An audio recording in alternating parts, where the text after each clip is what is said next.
ಕರುಣರಸದ ಕೋಡಿ ಬರಿವ ಕಟಾಕ್ಷದ ಪರತತ್ವ ಬರುಪ ವಾಲಾಪದ ವರ ಪುಣ್ಯಮಯ ಶರೀರದ ನಿರಾಭಾರಿ ಗುರುವಿರಲಿ ಎನ್ನ ಮಾನಸದಿ. ಆ ಸದ್ಗುರುವಿರಲಿ ನಮ್ಮೆಲ್ಲರ ಮಾನಸದಿ.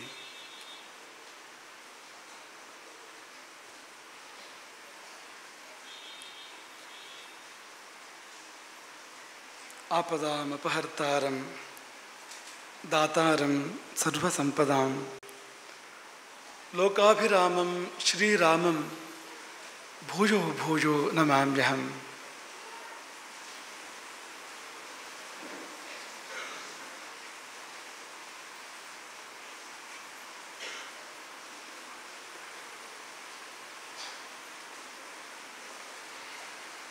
ಯತ್ರ ಯತ್ರ ರಘುನಾಥ ಕೀರ್ತನಂ ತತ್ರ ತತ್ರ ಕೃತಮಸ್ತಕಾಂಜಲಿಂ ಬಾಷ್ಪವಾರಿ ಪರಿಪೂರ್ಣಲೋಚನಂ ಮಾರುತಿಂ ನಮತ ರಾಕ್ಷಸಾಂತಕಂ.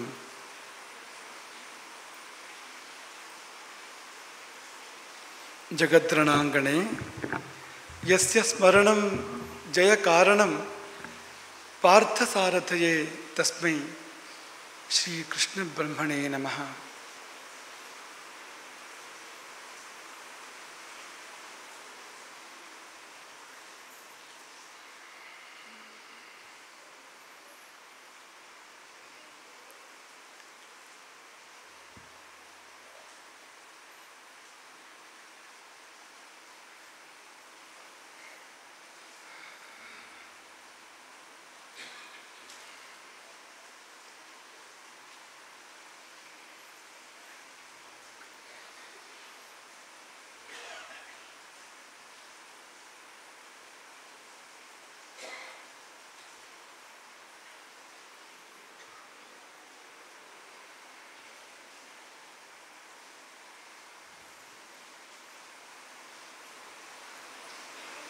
ಪ್ರಾಣಿಗಳಿಗಿಂತ ಮಾನವರು ಶ್ರೇಷ್ಠ, ಮಾನವರಿಗಿಂತ ದೇವತೆಗಳು ಶ್ರೇಷ್ಠ, ದೇವತೆಗಳಿಗಿಂತ ಗುರು ಶ್ರೇಷ್ಠ.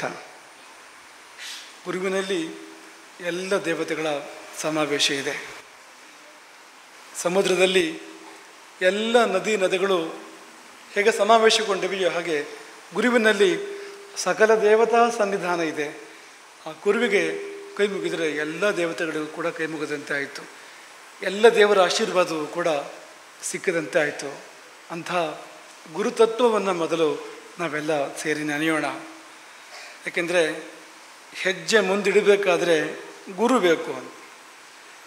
ಹೆಜ್ಜೆ ಮುಂದಿಡಬೇಕಾದ್ರೆ ಎಲ್ಲಿಡಬೇಕು ಹೆಜ್ಜೆಯನ್ನು ಅಂದರೆ ದಾರಿಯಲ್ಲಿ ಇಡಬೇಕು. ನಾವು ದಾರಿ ತಪ್ಪಿ ಇಟ್ಟ ಹೆಜ್ಜೆ ಪತನಕ್ಕೆ ಕಾರಣ ಆಗ್ತದೆ, ಪ್ರಪಾತಕ್ಕೆ ನಮ್ಮನ್ನು ಕರ್ಕೊಂಡು ಹೋಗ್ತದೆ. ದಾರಿಯಲ್ಲಿ ಹೆಜ್ಜೆ ಇಡಬೇಕು ಅಂದರೆ ಆ ದಾರಿಯನ್ನು ತೋರಿಸುವವನು ಯಾರು? ಗುರು ಒಬ್ಬನೇ. ಗುರು ಒಬ್ಬನೇ ದಾರಿಯನ್ನು ತೋರಿಸುವವನು. ಇಲ್ಲ ಬೇರೆ ಯಾರೋ ದಾರಿ ತೋರಿಸ್ತಾರೆ ಅಂದರೆ ಅವನು ಗುರುವೇ. ದಾರಿ ತೋರಿಸಿದ್ದೇ ಹೋದಾದರೆ, ಅವನು ತೋರಿಸಿದ ದಾರಿ ಸರಿಯಾದ ದಾರಿಯೇ ಹೋದಾದರೆ ಸಂಶಯ ಬೇಡ, ಅವನು ಕೂಡ ಗುರುವೇ ಆ ರೂಪದಲ್ಲಿ ಬಂದಿದ್ದಾನೆ ಎಂಬುದಾಗಿ ನಾವು ಭಾವಿಸಿಕೊಳ್ಳಬೇಕು. ಹಾಗಾಗಿ ಬದುಕಿಗೆ ಎಲ್ಲ ದೇವತೆಗಳಿಗಿಂತ ಮೊದಲು ಬೇಕಾಗುವವನು, ಕೊನೆಗೂ ಬೇಕಾಗುವವನು ಗುರು. ಅಂಥ ಗುರುವಿನ ಆರಾಧನೆಗೆ ಇಡೀ ವರ್ಷದಲ್ಲಿ ಹೇಳಿ ಮಾಡಿಸಿದ ದಿವಸ ಇಂದಿನ ದಿವಸ ಗುರು ಪೂರ್ಣಿಮೆ. ಗುರು ಅಂದರೆ ಹಾಗೆ ಅಂತ, ಗುರುವಿನಲ್ಲಿ ಒಂದು ಪೂರ್ಣಿಮೆ, ಒಂದು ಪೂರ್ಣತೆ ಇರುವುದಕ್ಕೆ ಆತನನ್ನು ಗುರು ಅಂತ ನಾವು ಕರಿತೇವೆ, ಆರಾಧನೆ ಮಾಡ್ತೇವೆ. ಆತನ ಕಾಲು ತೊಳೆದ ತೀರ್ಥವನ್ನು ಕುಡಿತೇವೆ. ಯಾಕೆಂದರೆ ಪೂರ್ಣತೆ ಅಂಶಾಂಶವಾಗಿ ಆದರೂ ಕೂಡ ನಮಗೆ ಬರಲಿ ಎಂಬ ಒಂದು ಭಾವ ಇದೆ, ಆಶಯ ಇದೆ ಅದರಲ್ಲಿ. ಹಾಗಾಗಿ ಈ ಪೂರ್ಣಿಮೆ ಅದು ಗುರುವಿಗೆ ಸಂಬಂಧಪಟ್ಟಿರ್ತಕ್ಕಂಥ ಪೂರ್ಣಿಮೆ. ನಮ್ಮ ಜೀವನಕ್ಕೆ ಪೂರ್ಣತೆ ಕೊಡ್ತಕ್ಕಂಥ ಗುರುವನ್ನು ಆರಾಧನೆ ಮಾಡಲಿಕ್ಕೆ ಇರುವಂಥದ್ದು. ಅಂಥ ದಿನದಲ್ಲಿ ನಾವು ಇವತ್ತು ಗುರುವಿನ ಆರಾಧನೆಯನ್ನು ಮಾಡ್ತಾ ಇದ್ದೇವೆ. ನೀವು ಕೂಡ ಅದರ ಸಲುವಾಗಿಯೇ ಇಲ್ಲಿಗೆ ಬಂದಿದ್ದೀರಿ. ಚಾತುರ್ಮಾಸ್ಯ, ಈ ಗುರುಪೂರ್ಣಿಮೆಗೂ ಚಾತುರ್ಮಾಸ್ಯಕ್ಕೂ ಏನು ಸಂಬಂಧ? ಇದೇ ದಿನ ಯಾಕೆ ಪ್ರಾರಂಭ ಆಗಬೇಕು ಅಂದರೆ ಅದು ಅರ್ಥ ಆಗಬೇಕಾದ್ರೆ ಚಾತುರ್ಮಾಸ್ಯ ಅಂದರೆ ಏನು ಅಂತ ಅರ್ಥ ಆಗಬೇಕು ಮೊದಲು. ಚಾತುರ್ಮಾಸ್ಯ ಅಂದರೆ ಒಳಗೆ ಮುಳುಗಲು ಯೋಗ್ಯವಾದ ಕಾಲ, ಅಂತರ್ಮುಖಿಯಾಗಲು, ಆಧ್ಯಾತ್ಮಿಕ ಮಾರ್ಗದಲ್ಲಿ ಮುನ್ನಡೆಯನ್ನು ಸಾಧನೆ ಮಾಡಲಿಕ್ಕೆ ಅತ್ಯಂತ ಪ್ರಶಸ್ತವಾಗಿರ್ತಕ್ಕಂಥ ಕಾಲವೇ ಚಾತುರ್ಮಾಸ್ಯ. ಚಾತುರ್ಮಾಸ್ಯದಲ್ಲಿ ಮಳೆಗಾಲ ಇರ್ತದೆ ಇದೆ. ಈ ಮಳೆಗಾಲಕ್ಕೂ ಚಾತುರ್ಮಾಸ್ಯಕ್ಕೂ ಒಳಗೆ ಮುಳುಗೋದಕ್ಕೂ ಏನು ಸಂಬಂಧ ಅಂದರೆ, ನಮ್ಮ ಶನಿಯ ನೆನಪಾಗ್ತದೆ. ನವಗ್ರಹಗಳ ಮಧ್ಯೆ ಶನಿ, ಯಾಕೆ ಶನಿ ನೆನಪಾಗ್ತದೆ ಅಂತ ಬೇಜಾರು ಮಾಡ್ಕೊಳ್ಬೇಡಿ. ಶನಿ ನೆನಪು ಒಳ್ಳೆಯ ಕಾರಣಕ್ಕೂ ಆಗ್ಬೋದು, ಶನಿ ಮಾಡುವಂಥ ಒಳ್ಳೆಯದು ಕೂಡ ಇದೆ ಜೀವನದಲ್ಲಿ. ಶನಿ ತಮೋಗ್ರಹ ಅಲ್ವಾ? ನಮ್ಮ ಜ್ಯೋತಿಷದ ವಿದ್ಯಾರ್ಥಿಗಳಿದ್ದಾರೆ ಇಲ್ಲೇ ನಮ್ಮ ಮುಂದೆ. ಶನಿ ತಮೋಗ್ರಹ. ಹಾಗಂತ ಶನಿ ಅದು ಆಧ್ಯಾತ್ಮಿಕ ಗ್ರಹವೂ ಕೂಡ ಹೌದು. ಅಧ್ಯಾತ್ಮವನ್ನು ಕೊಡುವ ಗ್ರಹಗಳಲ್ಲಿ ಶ್ರೇಷ್ಠ ಶನಿ ಅಂತಂದರೆ. ಶನಿ ಇಲ್ಲದೆ ದೀಕ್ಷೆ ಇಲ್ಲ, ಶನಿ ಇಲ್ಲದೆ ಪ್ರವೃಜ್ಯ ಸನ್ಯಾಸ ಇಲ್ಲ. ಏನಪ್ಪ ಒಬ್ಬ ತಮೋಗ್ರಹನಿಗೆ ಈ ಒಂದು ಕಾರಕತ್ವವನ್ನು ಯಾಕೆ ಹೇಳಿದ್ದಾರೆ? ಆಧ್ಯಾತ್ಮಿಕತೆಯನ್ನು ಶನಿಯಿಂದಲೇ ಚಿಂತನೆ ಮಾಡಬೇಕು, ತಮಸ್ಸನ್ನು ಶನಿಯಿಂದಲೇ ಚಿಂತನೆ ಮಾಡಬೇಕು. ಅಂದರೆ ಎಷ್ಟರ ಮಟ್ಟಿಗೆ ಅಂದರೆ ತಮಸ್ಸಿನ ಚಿಂತನೆ ಶನಿಯಿಂದ ಮಾಡುವಂಥದ್ದು. ಚಂದ್ರ ಶನಿ ಒಟ್ಟಿಗಿರುವಾಗ ಹುಟ್ಟಿದರೆ ಅಂದರೆ ಚತುರ್ಥ 4ನೇ ಮನೆಯಿಂದ ಜನ್ಮ ಗೃಹವನ್ನು ಚಿಂತನೆ ಮಾಡ್ತಾರೆ. ಹುಟ್ಟಿದ ಜಾಗ ಹೇಗಿತ್ತು, ಹುಟ್ಟಿದ ಸ್ಥಳ ಹೇಗಿತ್ತು ಅನ್ನೋದನ್ನು ಚಿಂತನೆ ಮಾಡ್ತಾರೆ. ಆ 4ನೇ ಮನೆಯಲ್ಲಿ ಚಂದ್ರ ಶನಿ ಕೂಡಿ ಬಂದರು ಅಂತಂದರೆ ಕತ್ತಲೆ ಇತ್ತು ಅಲ್ಲಿ ಅಂತ ಹೇಳಬೇಕು ಅಂತ. ಎಲ್ಲಿ? ಆ ಹುಟ್ಟಿದ ಸ್ಥಾನ, ನಾವೆಲ್ಲಿ ಹುಟ್ಟಿದ್ವೋ ಆ ಹುಟ್ಟಿದ ಜಾಗ ಪೂರ್ತಿ ಕತ್ತಲೆ ಇತ್ತು ಅಂತ ಹೇಳಬೇಕು ಅಂತ. ತಮಸ್ಸೆ ಶಯನಂ, ಕತ್ಲೆಯಲ್ಲಿ ಮಲ್ಕೊಂಡಿದ್ದಾಳೆ ಅಂತ. ತಾಯಿ ಆಗ್ತಕ್ಕಂಥವಳು ಗರ್ಭಿಣಿ ಕತ್ಲೆಯಲ್ಲಿ ಮಲ್ಕೊಂಡಿದ್ದಾಳೆ ಅಂತ ಹೇಳಬೇಕು ಅಂತ. ಅಷ್ಟರ ಮಟ್ಟಿನ ತಮೋಗ್ರಹಕ್ಕೆ ಯಾಕಪ್ಪ ಹೇಳಿದರು? ಆಧ್ಯಾತ್ಮಿಕತೆಯನ್ನು, ಸಾಧನೆಯನ್ನು ಯಾಕಪ್ಪ ಹೇಳಿದರು ಅಂದರೆ ಇನ್ನೂ ಸ್ವಾರಸ್ಯ ಇದೆ. ಆ ಶನಿಯ ಸ್ಥಾನ ಎಲ್ಲಿ ಅಂತ. ರವಿಯ ಸ್ಥಾನ ಮೂಲಾಧಾರ, ಚಂದ್ರ ಸ್ವಾಧಿಷ್ಠಾನ, ಅಲ್ಲಿಂದ ಮುಂದಕ್ಕೆ ಮಣಿಪುರ ಚಕ್ರದಲ್ಲಿ ಮಂಗಲ, ಹೃದಯದಲ್ಲಿ ಅನಾಹತ ಚಕ್ರದಲ್ಲಿ ಬುಧ, ಕಂಠದಲ್ಲಿ ವಿಶುದ್ಧ ಚಕ್ರದಲ್ಲಿ ಗುರು, ಗುರು ಮಧ್ಯದಲ್ಲಿ ಆಜ್ಞಾಚಕ್ರದಲ್ಲಿ ಶುಕ್ರ. ಈ ಎಲ್ಲರಿಗಿಂತ ಮೇಲೆ ಸಹಸ್ರಾರ ಚಕ್ರದಲ್ಲಿ ಶನಿ. ವಿಚಿತ್ರ ಅಂತ ಅನ್ನಿಸ್ತದಲ್ವಾ? ಚಾತುರ್ಮಾಸ್ಯಕ್ಕೂ ಏನು ಸಂಬಂಧ ಅಂತ ಕೇಳಿ ಅಂತ. ಶನಿ ಕತ್ತಲೆ ನೋಟು ಮಾಡುವಂಥ ಗ್ರಹ, ಆದರೆ ಶನಿ ಒಲಿದು ಬಂದರೆ ಪ್ರಪಂಚವನ್ನು ಕತ್ತಲೆ ಮಾಡಿ, ಸಂಸಾರವನ್ನು ಕತ್ತಲೆ ಮಾಡಿ ಪರಮಾತ್ಮನನ್ನು ಬೆಳಕು ಮಾಡಬಲ್ಲ. ಆ ಕಾರಣಕ್ಕಾಗಿ ಶನಿಯನ್ನು ಅಧ್ಯಾತ್ಮಕ್ಕೆ ಎತ್ತಿ ಹೇಳುವಂಥದ್ದು ಅಂತ. ಈ ಭಗವಂತನ ಕೈ ಸುದರ್ಶನ ಚಕ್ರ ಇದೆ ನೋಡಿ, ಅದು ಹೀಗೆ ಮಾಡಿದರೆ ಸುದರ್ಶನ ಚಕ್ರವನ್ನು ಪ್ರಪಂಚವೆಲ್ಲ ಬೆಳಕಾಗ್ತದೆ ಅಂತೆ. ನಮ್ಮ ಉಪಾಧ್ಯಾಯರು ನಮಗೆ ಹೇಳ್ತಾ ಇದ್ರು. ಆದರೆ ದೇವರು ಕಾಣಿಸೋದಿಲ್ಲ ಅಂತ, ಹಿಂಭಾಗ ಕತ್ತಲೆ ಅದು ಅಂತ. ಹಾಗಾಗಿ ನಾವೆಲ್ಲ ಸುದರ್ಶನ ಚಕ್ರದ ಬೆಳಕಿನಲ್ಲೇ ಜೀವನ ಮಾಡ್ತಾ ಇದ್ದೇವೆ. ನಮಗೆ ದೇವರು ಕಾಣ್ತಾ ಇಲ್ಲ, ಪ್ರಪಂಚ ಕಾಣ್ತಾ ಇದೆ ಅಲ್ವಾ? ಸುದರ್ಶನ ಚಕ್ರದ ಪ್ರತಾಪ ಅದು. ಅದೇ ಸುದರ್ಶನ ಚಕ್ರವನ್ನು ಭಗವಂತ ಹೀಗೆ ತಿರುಗಿಸಿದರೆ ಅವನಿಗೆ ಪ್ರಪಂಚ ಕಾಣಿಸೋದೇ ಇಲ್ವಂತೆ, ಪರಮಾತ್ಮ ಮಾತ್ರ ಕಾಣ್ತಾನೆ. ಹಾಗಾಗಿ ಏನೂ ಇಲ್ಲ, ಪರಮಾತ್ಮ ಒಂದೇ ಎಂಬುದಾಗಿ ಜ್ಞಾನಿಗಳು ಉದ್ಗಾರ ಮಾಡಿದ್ದು ಅಂತ. ಏನೂ ಕಾಣ್ತಾ ಇಲ್ಲ, ನೇಹ ನಾನಾಸ್ತಿ ಕಿಂಚನ, ಒಂದೇ ಇರುವಂಥದ್ದು ಅಂತ. ಸುದರ್ಶನ ಚಕ್ರ ಹೀಗೆ ತಿರುಗಿದೆ ಅಂತ ಅರ್ಥ, ಅದಕ್ಕೆ ಭಗವಂತನ ಕಡೆಗೆ ತಿರುಗಿದೆ. ಹಾಗೆ ಶನಿ ಸುದರ್ಶನ ಚಕ್ರ ಇದ್ದ ಹಾಗೆ ಅದು ಅಂತ.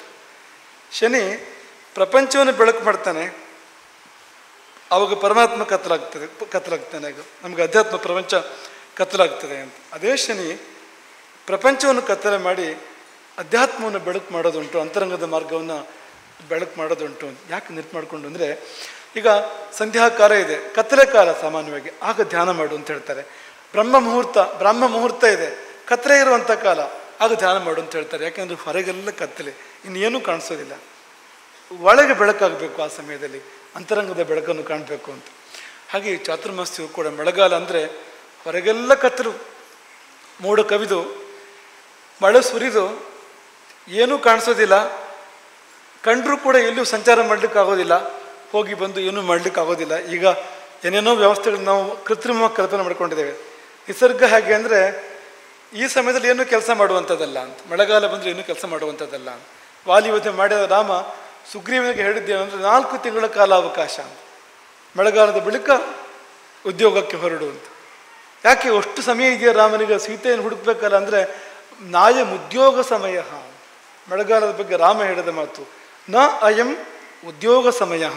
ಉದ್ಯೋಗಕ್ಕೆ ಅಂದರೆ ಕಾರ್ಯಕ್ಕೆ ಸಮಯ ಅಲ್ಲ ಇದು ಅಂತ. ಮತ್ಯಾವುದಕ್ಕೆ ಸಮಯ ಅಂದರೆ ಧ್ಯಾನಕ್ಕೆ ಸಮಯ ಅದು ಅಂತ, ಅನುಷ್ಠಾನಕ್ಕೆ ಸಮಯ ಅದು ಅಂತ, ಅಂತರ್ಮುಖಿ ಆಗೋದಕ್ಕೆ ಸಮಯ ಅದು ಅಂತ. ಹಾಗಾಗಿ ಈ ಸಮಯದಲ್ಲಿ ನಾನು ನಿರೀಕ್ಷೆ ಮಾಡೋದಿಲ್ಲ ಸುಗ್ರೀವ, ನೀನು ಸೀತೆಯನ್ನು ಅನ್ವೇಷಣೆ ಮಾಡಬೇಕು ಅಂತ. ಮಳೆಗಾಲ ಕಳೆಯಲಿ, ಕಳೆದ ಮೇಲೆ ಮಾಡು. ಒಪ್ಪಂದ ಮಾಡಿಕೊಂಡು ರಾಮ ಗುಹೆಯನ್ನು ಸೇರುವಂಥದ್ದು, ಸುಗ್ರೀವ ಕಿಷ್ಕಿಂಧೆ ಎಂಬ ಗುಹೆಯನ್ನು ಸೇರುವಂಥದ್ದು ಅಂತ. ಹಾಗಾಗಿ ಈ ಚಾತುರ್ಮಾಸ ಎನ್ನುವಂಥದ್ದು ವರ್ಷಾಕಾಲ, ಮೋಡಗಳ ಕಾಲ, ಮಳೆಯ ಕಾಲ, ಹೊರಗೆ ಕತ್ತಲೆಯ ಕಾಲ, ಸಂಚಾರ, ಇಷ್ಟೆಲ್ಲ ಸೌಲಭ್ಯಗಳಿದ್ರೂ ಕೂಡ ದುರ್ಬಲ ಅಂತ. ಇವತ್ತು ಕೂಡ ಮಳೆ ಇದೆ, ಬರೋಕ್ಕಾಗಿಲ್ಲ ಅನ್ನೋ ಮಾತನ್ನು ಕೇಳ್ತೇವೆ ನಾವು ಅಂತ. ಅಂಥ ಕಾಲ ಅದು. ಹಾಗಾಗಿ ಸಂಚಾರವನ್ನು ನಿಲ್ಲಿಸಿ ಅಂದರೆ ಬಾಹ್ಯ ಸಂಚಾರವನ್ನು ನಿಲ್ಲಿಸಿ ಅಂತಃಸಂಚಾರವನ್ನು ಆರಂಭ ಮಾಡು. ಸಂಚಾರವೇ ಬೇಡ ಅಂತ ಅರ್ಥ ಅಲ್ಲ ಅದಕ್ಕೆ. ಹೊರಗಿನ ಸಂಚಾರವನ್ನು ನಿಲ್ಲಿಸು, ಒಳಗಿನ ಸಂಚಾರವನ್ನು, ಅಂತರ್ಮುಖ ಯಾತ್ರೆಯನ್ನು ಆರಂಭ ಮಾಡು. ಅದಕ್ಕೆ ಸಕಾಲ ಇದು ಎಂಬುದಾಗಿ ಬಲ್ಲವರು ನಿರೂಪಣೆ ಮಾಡಿರುವಂಥದ್ದು. ಹಾಗಾಗಿ ಚಾತುರ್ಮಾಸ್ಯ ಅನುಷ್ಠಾನಕ್ಕೆ ತುಂಬ ಪ್ರಶಸ್ತವಾಗಿರುವ ಕಾಲ ಅಂತ. ಮತ್ತು ನಾವೆಲ್ಲ ಗುರು ದರ್ಶನ ಮಾಡೋದಕ್ಕೆ ಇದೇ ಒಳ್ಳೆ ಕಾಲ ಅಂತ ಹೇಳ್ತಾರಲ್ಲ ಅಂತಂದರೆ, ಹೌದು, ಗುರುಗಳು ಅನುಷ್ಠಾನದಲ್ಲಿದ್ದಾಗ ಅವ್ರ ಬಳಿ ಏನಾದ್ರು ಇದ್ದಿತ್ತಲ್ಲ ನಮಗೇನಾದ್ರು ಸಿಗುವಂಥದ್ದು. 100 ರೂಪಾಯಿ ಅವರಲ್ಲಿದ್ದರೆ 50 ರೂಪಾಯಿ ನಾವು ಕೇಳ್ಬೋದು, 20 ರೂಪಾಯಿ ನಾವು ಕೇಳ್ಬೋದು ಅಂತ. ಹಾಗೆ ಅವ್ರು ಸಂಗ್ರಹ ಮಾಡ್ತಾ ಇರೋ ಸಮಯ ನಮಗೂ ಅನುಕೂಲವೇ ಅಂತ ಆಶೀರ್ವಾದವನ್ನು ಪಡ್ಕೊಳ್ಳೋದಕ್ಕೆ ಎನ್ನುವ ರೀತಿಯಲ್ಲಿ ಶಿಷ್ಯರಿಗೂ ಕೂಡ ಒಂದೇ ಕಡೆ ಸಿಗ್ತಾರೆ. ಅನುಷ್ಠಾನ ರತರಾಗಿರುವಂಥ ಕಾಲ ಅದು. ಹಾಗಾಗಿ ನಾವು ಹೋಗಿ ದರ್ಶನ ಮಾಡಬೇಕು ಎನ್ನುವ ಒಂದು ಪರಂಪರೆ ಬಂದಿರುವಂಥದ್ದು. ಸಾಧನೆಯ ಕಾಲ ಚಾತುರ್ಮಾಸ್ಯ, ಆರಂಭ ಗುರುಪೂರ್ಣಿಮೆಯಿಂದ. ಯಾಕೆಂದರೆ ಸಾಧನೆಯ ಆರಂಭ ಗುರುವಿನಿಂದಲೇ. ಯಾವ ದಾರಿಯಾದರೂ ಗುರುವಿನಿಂದ ಸಿಗಬೇಕು, ಗುರುವಿಲ್ಲದೆ ಯಾವ ದಾರಿಯೂ ಇಲ್ಲ.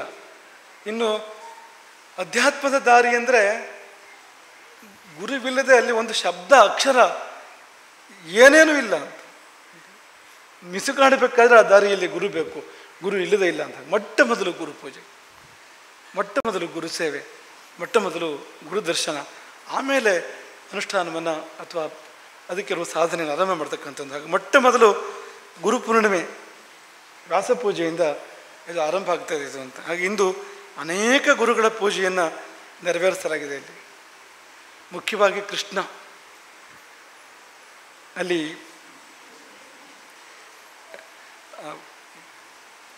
ಓಂಕಾರ ಪೀಠದಲ್ಲಿ ಶುದ್ಧವಾದ ತೊಳೆದ ವಸ್ತ್ರವನ್ನು ಹರಡಿ ಅದರ ಮೇಲೆ ಪ್ರಕ್ಷಾಳಿತ ಅಖಂಡಿತ ತಂಡುಲಾನ್ ವಿಧಾಯ, ತೊಳೆದ ತುಂಡಲ್ಲದ ಅಖಂಡಿತ ಅಂಥ ಅಕ್ಷತೆಯನ್ನು ಅದರಲ್ಲಿ ಹರಗಿ ಅದರ ಮೇಲೆ ಒಂದೊಂದು ಮುಷ್ಟಿ ಅಕ್ಕಿಯನ್ನಿಟ್ಟು ಒಂದು ನಿಂಬೆಹಣ್ಣಿಟ್ಟು ಅಲ್ಲಿ ನಾವು ಆವಾಹನೆ ಮಾಡುವಂಥದ್ದು, ಗುರುಸ್ವರೂಪಗಳನ್ನು ಆವಾಹನೆ ಮಾಡುವಂಥದ್ದು.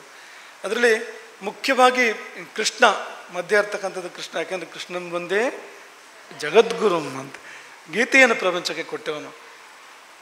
ಇನ್ನೂ ಉತ್ತಮ ಗುರುವನ್ನು ನಾವು ಕಲ್ಪನೆ ಮಾಡೋದಕ್ಕೆ ಸಾಧ್ಯ ಇಲ್ಲ ಅಂತ, ಅಂಥವನವನು ಅಂತ. ಹಾಗಾಗಿ ಅವನನ್ನು ನಾವು ಪೂಜಿಸುವಂಥದ್ದು ತುಂಬ ಮುಖ್ಯವಾಗಿ ಅಂತ.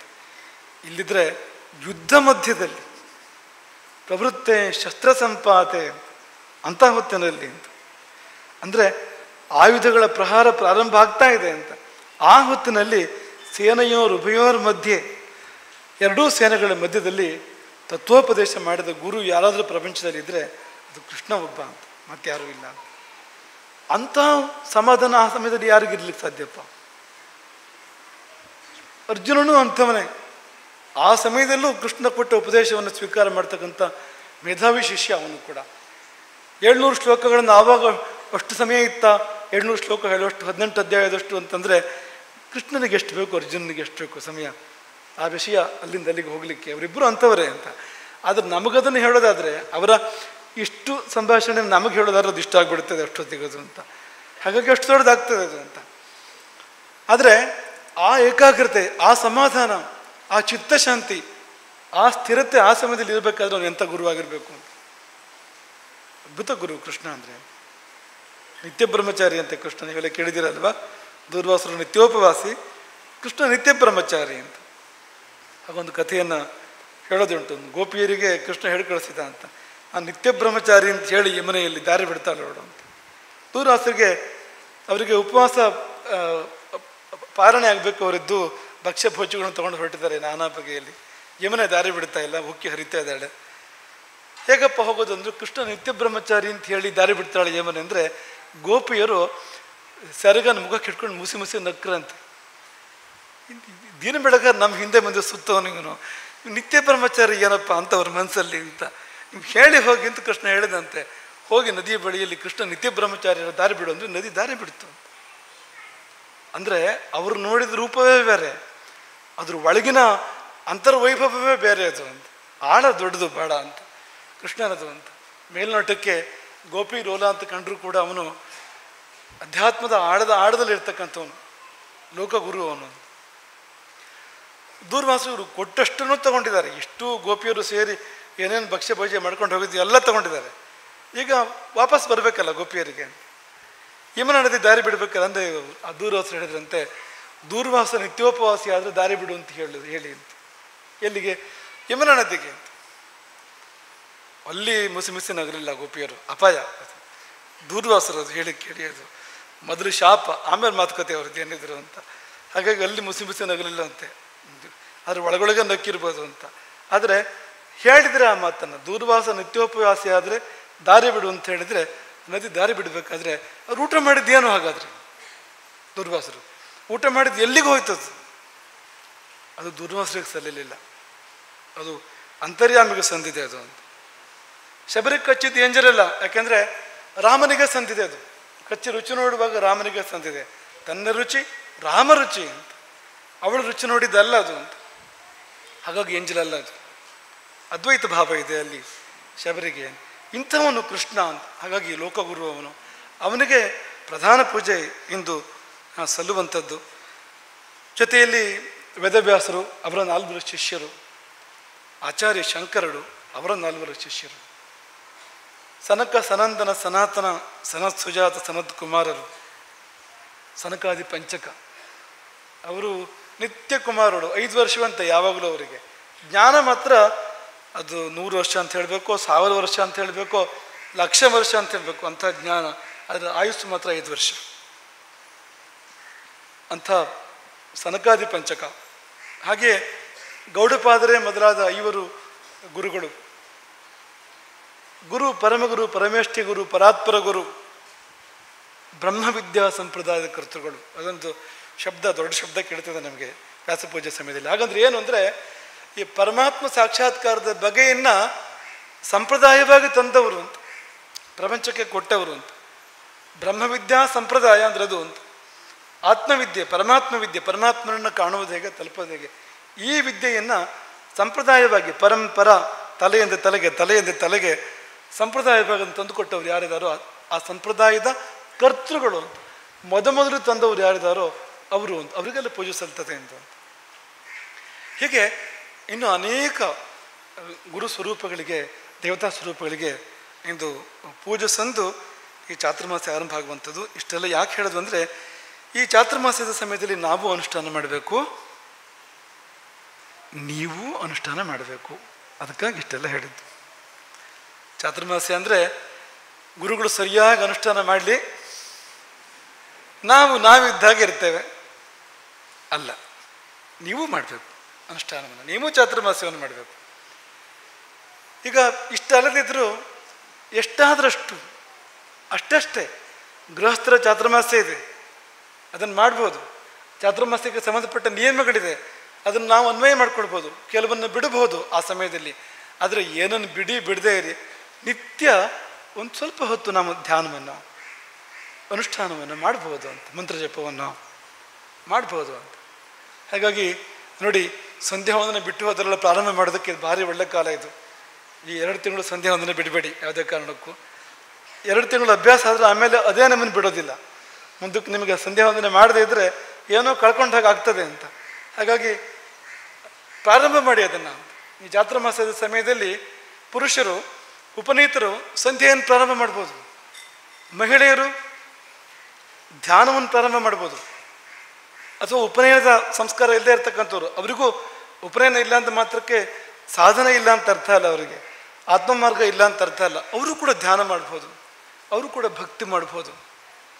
ದಿನಕ್ಕೊಂದು ಅರ್ಧ ಗಂಟೆ 1 ಗಂಟೆ ಬೆಳಗ್ಗೆ ಸಾಯಂಕಾಲ ಪ್ರಾರಂಭ ಮಾಡ್ಬೋದು ಅಂತ ಮಾಡಿ ಖಂಡಿತವಾಗಿ ಅಂತ.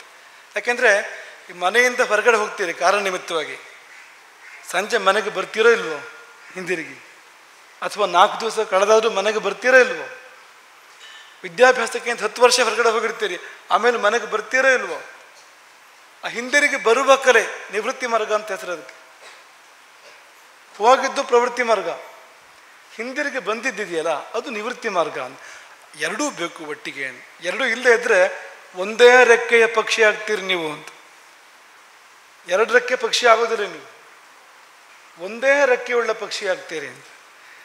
2 ರೆಕ್ಕೆ ಬರಬೇಕು, ನೀವು ಜೀವನದಲ್ಲಿ ಹಾರಬೇಕು ಅಂತಿದ್ರೆ ಅದು ಬೇಕು ಇದು ಬೇಕು. ಒಂದಿಷ್ಟು ಪ್ರವೃತ್ತಿ ಮಾರ್ಗ ಪ್ರಪಂಚಕ್ಕೆ ಅಭಿಮುಖವಾಗಿ ಹೋಗುವಂಥದ್ದು ನಾವು, ಇನ್ನೊಂದಷ್ಟು ನಿವೃತ್ತಿ ಮಾರ್ಗ ಪರಮಾತ್ಮನಿಗೆ ಅಭಿಮುಖವಾಗಿ ಹೋಗುವಂಥದ್ದು ಅಂತ. ಹಾಗಾಗಿ ಎಲ್ಲ ಶಿಷ್ಯರಿಗೆ ಈ ಚಾತುರ್ಮಾಸದಲ್ಲಿ ನಮ್ಮ ಕರೆ ಏನು ಅಂದರೆ, ನಿತ್ಯ ಒಂದಿಷ್ಟು ಹೊತ್ತಾದರೂ ಕೂಡ ಅಂತರ್ಮುಖಿಗಳಾಗಿ ಒಂದು ಸ್ವಲ್ಪ ಸಮಯ ಆದರೂ ಕೂಡ ಪರಮಾತ್ಮನಿಗೆ ಕೊಡಿ, ಈಶ್ವರನಿಗೆ ಒಂದಿಷ್ಟು ಸಮಯವಾದರೂ ಕೊಡಿ. ಒಂದು ಚೂರು ಹೊತ್ತಾದರೂ ಕೂತ್ಕೊಳ್ಳಿ ಸುಮ್ಮನೆ ಅಂತ. ಏನೂ ಮಾಡದೆ ಕೊಂಚ ಹೊತ್ತು ಸುಮ್ಮನೆ ಕೂತ್ಕೊಂಡ್ರು ಕೂಡ ಅದಕ್ಕೊಂದು ಫಲ ಇದೆ ಅಂತ, ಒಳ್ಳೆ ಫಲ ಇದೆ. ಮೌನ ಸಾಧನ ಅಂತ ಕರೀತಾರೆ ಅದಕ್ಕೆ. ಸುಮ್ಮನೆ ಕೂತ್ಕೊಳ್ಳೋದಷ್ಟೇ, ಧ್ಯಾನವೂ ಕೂಡ ಅಲ್ಲ.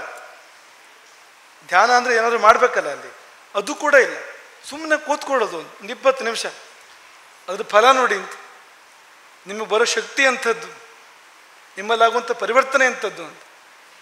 ಸುಮ್ಮನೆ ಕೂತ್ಕೊಳ್ಳೋದೇ ಕಷ್ಟ, ಕೆಲಸ ಮಾಡೋದು ಸುಲಭ. 20 ನಿಮಿಷ ನೀವು ಸುಮ್ಮನೆ ಕೂತ್ರಿ ಅಂತಾದರೆ ನೀವು ಇಲ್ಲೇ ಕೂರಿಸ್ಕೊಡ್ತೀವಿ ನಿಮ್ಮನ್ನು ಅಂತ.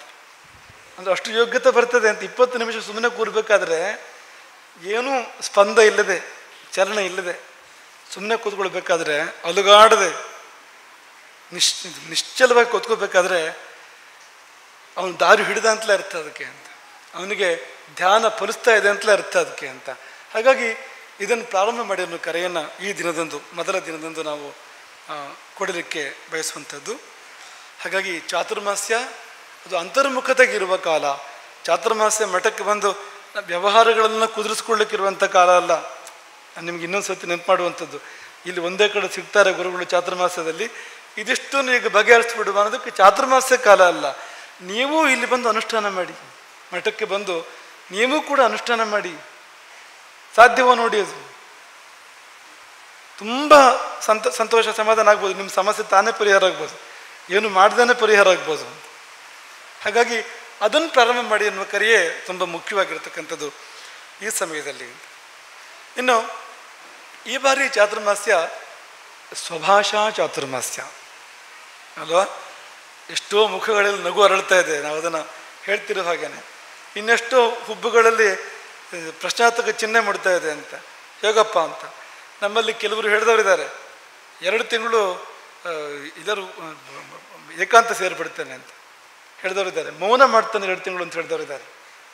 ಇವತ್ತು ಹೇಳಿದವರಿದ್ದಾರೆ ನಮ್ಮ ಹತ್ತಿರದವರೇನೆ, 2 ತಿಂಗಳು ಮೌನ ಮಾಡೋದೇ ಒಳ್ಳೆಯದು, 2 ತಿಂಗಳು ಊರು ಬಿಟ್ಟು ಹೋಗಿಬಿಡೋದೇ ಒಳ್ಳೆಯದು ಅಂತ.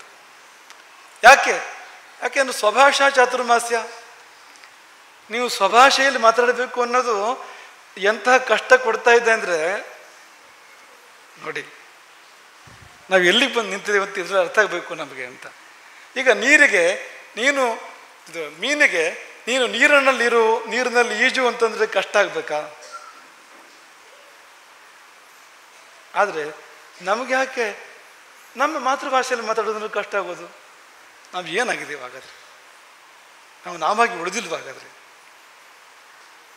ನಮ್ಮ ಕಥೆ ಏನು ಅಂತ ನಮ್ಮ ಹತ್ತಿರದವರೇ ಅವರು ಭಾವನೆಯಿಂದ ಹೇಳೋದು, ಇವತ್ತಿಂದ ಮಾತೇ ಇಲ್ಲ ಅಂತ. ಇನ್ನು ನಮ್ಮಲ್ಲಿ ಹೇಳಿದವರಿದ್ದಾರೆ, ಅದು ಒಂದು ಒಂದು ಒಂದು ಪ್ರೀತಿ ನಿಯಮ ಅಂತ ಅಂದ್ಕೊಳ್ಳಿ ನೀವು. 1 ಆಂಗ್ಲ ಶಬ್ದ ಪ್ರಯೋಗ ಮಾಡಿದರೆ 1 ರೂಪಾಯಿ ಕಾಣಿಕೆ ಸಮರ್ಪಣೆ ಮಾಡುವಂಥದ್ದು ಅಂತ, ಸರಸ್ವತಿಗೆ ಅಂತ ಒಂದು ನಿಯಮ ನಮ್ಮೊಳಗೆ ನಾವು ಮಾಡ್ಕೊಂಡಿರ್ತಕ್ಕಂಥ ಒಂದು ಒಪ್ಪಂದ ಚಿಕ್ಕದು ಅಂತ ಅಂದ್ಕೊಳ್ಳಿ ನೀವು. ಅದರ ಪ್ರಸ್ತಾಪ ಬಂದಾಗ ನಮ್ಮಲ್ಲಿ ಹೇಳಿದವರಿದ್ದಾರೆ, ನಾನು ನನ್ನ ಆಸ್ತಿ ಮನೆ ಮಾರಬೇಕಾದಿತ್ತು ಅಂತ. ನನ್ನ ಪರಿಸ್ಥಿತಿ ಎಷ್ಟು ಗಂಭೀರ ಅನ್ನೋದಕ್ಕೆ ಹೇಳೋದು ನಾವು ಅಂತ. ಆಸ್ತಿ ಮನೆ ಮಾರಬೇಕಾದಿತ್ತು ಅಂತ ಹೇಳಿದವರಿದ್ದಾರೆ, ಇಲ್ಲೇ ಇದ್ದಾರೆ ಹೇಳಿದವ್ರು, ನಮ್ಮ ಮಧ್ಯದಲ್ಲೇ ಇದ್ದಾರೆ, ತುಂಬ ದೂರ ಹುಡುಕ್ಬೇಕಾಗಿಲ್ಲ ಅವ್ರನ್ನೇ ಅಂತ. ಆ ಮಾತುಗಳು ಯಾವುದಕ್ಕೆ ಸಾಕ್ಷಿ ಅಂದರೆ ನಾವು ಎಷ್ಟು ದೂರ ಜಾರಿದ್ದೇವೆ ಅಂತ. ದಾರಿ ತಪ್ಪಿ ಬಂದ ದೂರ ಎಷ್ಟು ಅಂತ. ಹಾಗಾಗಿ ಕಾಡಲ್ಲಿ ದಾರಿ ತಪ್ಪಿದರೆ ತಪ್ಪಿದ ದಾರಿಯಲ್ಲಿ ಮುಂದೆ ಹೋಗೋದಕ್ಕೆ ಏನೂ ಕಷ್ಟ ಇಲ್ಲ. ಆದರೆ ಮನೆಗೆ ಬಂದು ಸೇರಬೇಕು ಅಂದರೆ ಸರಿಯಾದ ದಾರಿ ಬೇಕಲ್ಲ, ಆಗ ಕಷ್ಟ ಬಂತು ಅಂತ. ನಿಮಗೆ ಅನ್ಸೋದಿಲ್ವಾ ಅಂತ ನಮ್ಮ ಪರಿಸ್ಥಿತಿ ಶೋಚನೀಯ ಅಂತ? ನಾಚಿಕೆ ಆಗೋದಿಲ್ವಾ ಅಂತ? ನಮಗೆ ನಮ್ಮ ಭಾಷೆ ಮಾತಾಡೋಕ್ಕೆ ಸಾಧ್ಯ ಆಗ್ತಾ ಇಲ್ಲ ಅಂತ ಅನ್ನೋದು, ನಮ್ಮದೇ ಭಾಷೆಯಲ್ಲಿ ನಮಗೆ ಮಾತಾಡೋಕ್ಕೆ ಸಾಧ್ಯ ಆಗ್ತಾ ಇಲ್ಲ ಅಂತ ಅನ್ನೋದು ನಾಚಿಕೆ ಆಗೋದಿಲ್ವಾ ಅಂತ. ಅಂದರೆ ನಾಚಿಕೆ ಆಗಬೇಕು ಅಂತ. ನಮಗೆ ಕನ್ನಡ ಮಾತಾಡೋಕ್ಕೆ ಬರ್ತಾ ಇಲ್ಲ, ಮನೆ ಮಾತನಾಡೋಕ್ಕೆ ಬರ್ತಾ ಇಲ್ಲ ಅಂದರೆ ನಾಚಿಕೆ ಆಗಬೇಕು ನಮಗೆ ಅಂತ. ನಾವು ತಾಯಿಗೆ ತಕ್ಕ ಮಕ್ಕಳಾಗಲಿಲ್ಲ ಅಂತ ಅದರ ಅರ್ಥ ಅಂತ. ನಾವು ಈ ಭಾರತ ದೇಶಕ್ಕೆ ಸಲ್ಲಲಿಲ್ಲ ಅಂತ ಅರ್ಥ ಅದಕ್ಕೆ ಅಂತ. ಈ ಪುಣ್ಯದ ಮಣ್ಣಿನಲ್ಲಿ ಹುಟ್ಟಿ ವ್ಯರ್ಥ ಆಯಿತು ಅಂತ, ವಿಳಾಸ ತಪ್ಪಿ ಇಲ್ಲಿಗೆ ಬಂದ ಹಾಗಾಯ್ತು ನಾವು ಭಾರತಕ್ಕೆ ಅಂತ. ಹೌದು ಅಲ್ವ ಹೇಳಿ? ದೇವತೆಗಳು ಕೂಡ ಆಸೆ ಪಡ್ತಾರಂತೆ ಈ ಭಾರತದಲ್ಲಿ ಹುಟ್ಟಿ ಬರಬೇಕು ಅಂತ, ಭಾರತದ ಪುಣ್ಯದ ಮಣ್ಣಿನಲ್ಲಿ ಅಂತ.